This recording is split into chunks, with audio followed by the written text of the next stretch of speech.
7 isometric postures that solve 90% of your mobility problems. Posture number 1, thoracic extension against wall. Thoracic extension against the wall is a fundamental exercise to reverse the devastating effects of hours sitting in front of a computer or phone. This isometric movement primarily targets the thoracic spine extensors, the rhomboids, and the deep back muscles, regions that literally save your posture from collapsing into a permanent curvature. The main benefit lies in reactivating muscles that have been turned off for so long that your body forgot how to use them, in addition to improving breathing capacity by opening the rib cage and preventing neck and shoulder pain caused by postural compensation. To execute correctly, stand with your back against a wall, position your feet about 12 inches away from the surface, and slightly bend your knees until the entire length of your spine touches the wall. The secret is to gradually press your shoulders against the wall as if trying to arch the middle region of your back, but without actually moving the spine, creating an intense isometric contraction in the thoracic extensors. Hold this tension for 5 to 10 seconds, breathe normally during the contraction, and repeat the movement 10 times. The main errors to avoid are excessively arching the lower back instead of the thoracic region, holding your breath during the contraction, and pushing only your head against the wall without engaging the middle back muscles. Perform 3 to 4 sets of 10 repetitions, maintaining each contraction for 5 to 10 seconds. This exercise can be done daily and is especially beneficial in the morning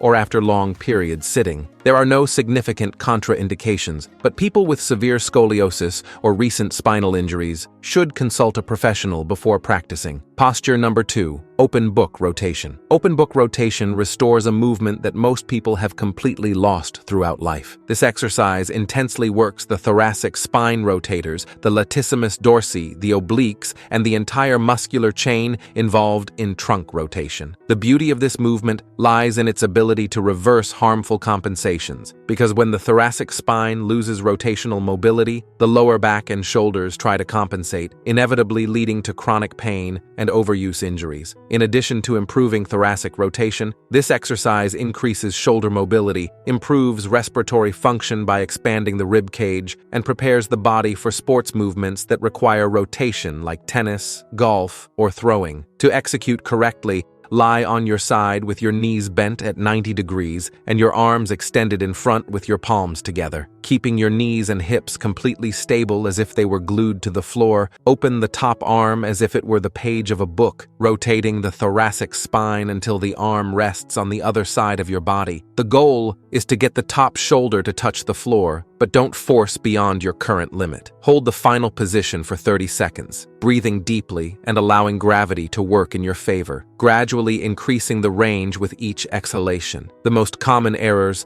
are allowing the knees to separate or roll backward during rotation, forcing the movement with the arm instead of letting the spine guide the rotation, and holding your breath instead of using it to deepen the stretch. Execute 2 to 3 sets of 30 seconds for each side, focusing on relaxing and allowing mobility to happen naturally. This exercise is safe for most people, but those with herniated discs should avoid it or perform it with professional supervision. Posture number 3, bird dog hold. The bird dog is much more than a simple balance exercise. It is a complete test of your ability to stabilize the core while moving limbs independently. This movement simultaneously works the deep core, the lower back, extensors, the glutes, the shoulder stabilizers, and the muscles that control hip rotation. The main benefit lies in teaching your body to maintain a neutral and stable spine while performing movements with arms and legs, a fundamental skill that prevents injuries in daily and sports activities. To execute correctly, start on all fours with your hands positioned directly under your shoulders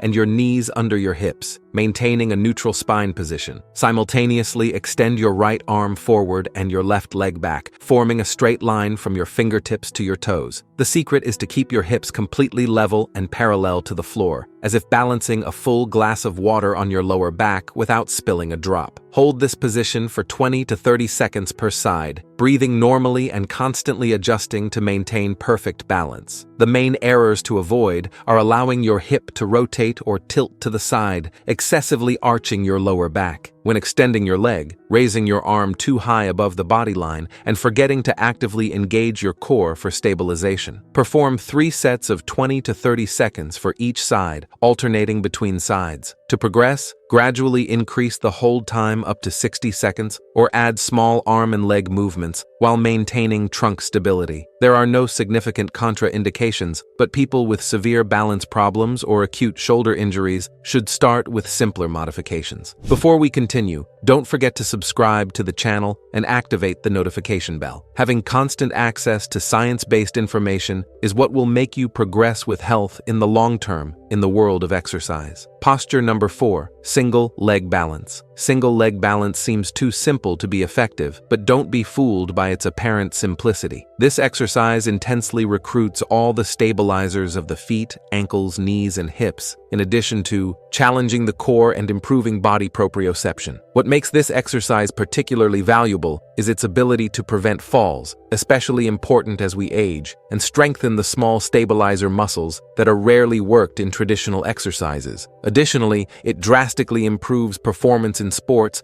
that require quick direction changes and strengthens the neural connection between brain and muscles. To execute correctly, stand with your feet hip-width apart, gradually transfer all weight to one foot, and lift the other just a few inches off the floor. Keep your supporting legs straight, but never completely locked, with a slight knee bend to allow micro-balance adjustments. Fix your gaze on a specific point on the wall at eye level, as this tremendously helps with stabilization. Keep your arms relaxed at your sides or extended laterally if you need more help with balance. Hold for 30 to 60 seconds per side, focusing on keeping your hips level and your core engaged. The main errors to avoid are completely locking the knee of the supporting leg, allowing your hip to drop to the side, constantly moving the supporting foot instead of making micro adjustments, and looking down instead of fixing your gaze forward. Execute 3 sets of 30 to 60 seconds for each leg daily. To progress, close your eyes to eliminate the visual reference or perform the exercise on a slightly unstable surface like a folded mat. This exercise is safe for everyone, but people with severe vertigo or neurological problems that affect balance should practice it near a wall or with supervision. Posture number 5, half kneeling, hip flexor. Stretch with isometric. The hip flexor stretch with an isometric component combines the best of both worlds and is especially crucial for anyone who spends hours sitting daily. This exercise primarily targets the hip flexors, especially the iliopsoas, in addition to stretching the rectus femoris and activating the glutes of the back leg. The main benefit lies in reversing the chronic shortening of hip flexors caused by long hours sitting, which frequently results in anterior pelvic tilt, chronic lower back pain, and decreased glute activation strength. The addition of the isometric component expands range of motion much more effectively than passive stretching alone, because simultaneous strengthening signals to the nervous system that it is safe to allow greater mobility. To execute correctly, kneel with one leg forward at a 90-degree angle and the other behind with the knee resting on the floor on a cushioned surface. Tuck your hip by doing a posterior pelvic tilt. Strongly contract the glute of the back leg and lean slightly forward until you feel a moderate stretch in the hip flexor of the back leg. Hold this position passively for 60 to 90 seconds, breathing deeply and allowing the muscle to gradually relax. After the passive stretch, press the back foot and shin firmly against the floor as if wanting to push the knee forward, but without allowing the body to move, generating an isometric contraction with about 50% of maximum effort for 10 to 20 seconds. The main errors to avoid are excessively arching your lower back instead of keeping your hip tucked, not contracting the back glute to stabilize the pelvis, leaning laterally instead of keeping your trunk completely vertical, and forcing the stretch too much, causing a protective muscle reflex. Perform 2 to 3 sets of 60 to 90 seconds of passive stretching,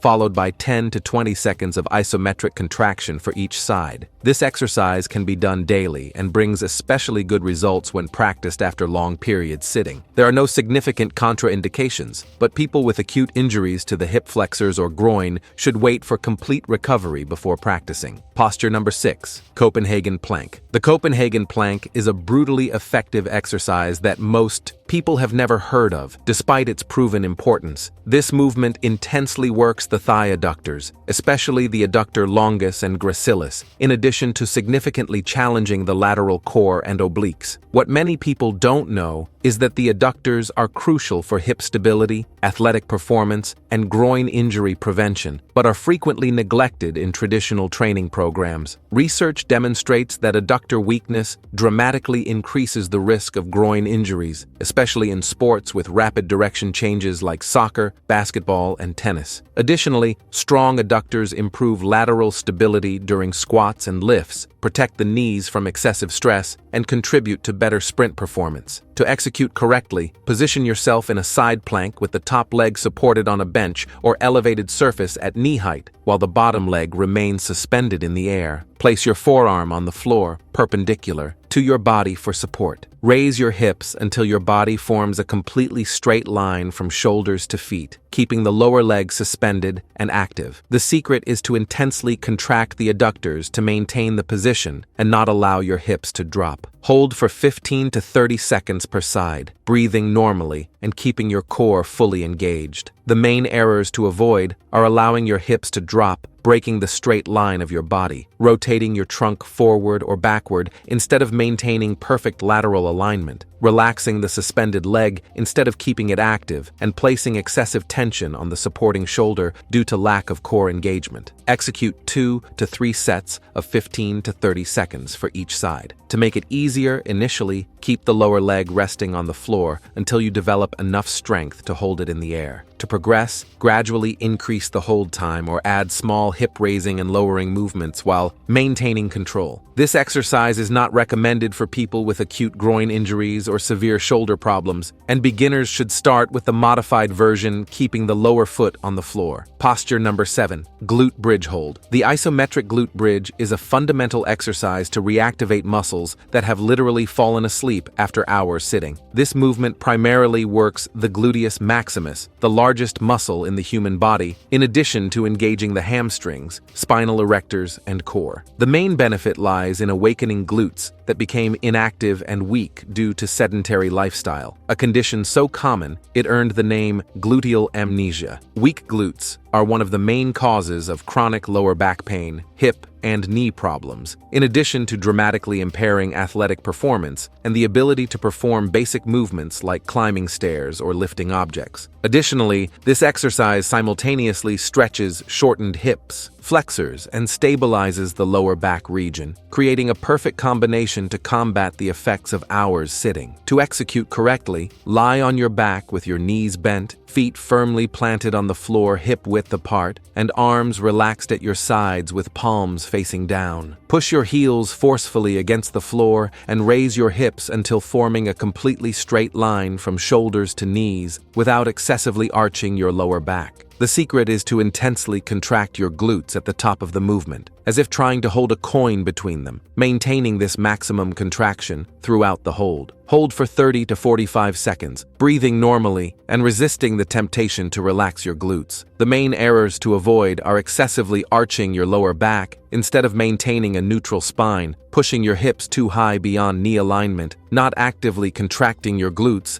and relying only on position for the benefit and allowing your knees to fall inward instead of keeping them aligned with your feet. Execute 3 to 4 sets of 30 to 45 seconds. To progress, increase the hold time up to 60 seconds, or lift one foot off the floor, performing the bridge with just one leg. This exercise can be done daily and is especially beneficial in the morning to activate the glutes before the day or at night to combat the effects of hours sitting. There are no significant contraindications, but people with acute hamstring or lower back injuries should start with reduced range and gradual progression. Bonus posture, wall squat. Now that you already know the 7 essential isometric postures, let's move to the perfect bonus exercise to finish and integrate everything we worked on. The wall squat is a brutal isometric exercise that simultaneously tests and strengthens the muscular endurance of the entire anterior chain of the legs. This movement intensely recruits the quadriceps, especially the vastus medialis and lateralis, in addition to working the glutes, core, and ankle stabilizers. The main benefit lies in developing isometric muscular endurance that translates directly into better body control, greater knee stability, and improved ability to maintain functional postures for prolonged periods. Additionally, it strengthens the neural connection between brain and leg muscles, improves knee joint health by strengthening the muscles that protect them, and develops mental determination by challenging you to sustain an uncomfortable position. To execute correctly, position yourself with your back completely supported against a wall. Slide down until your thighs are parallel to the floor and your knees form 90-degree angles. Keep your feet shoulder-width apart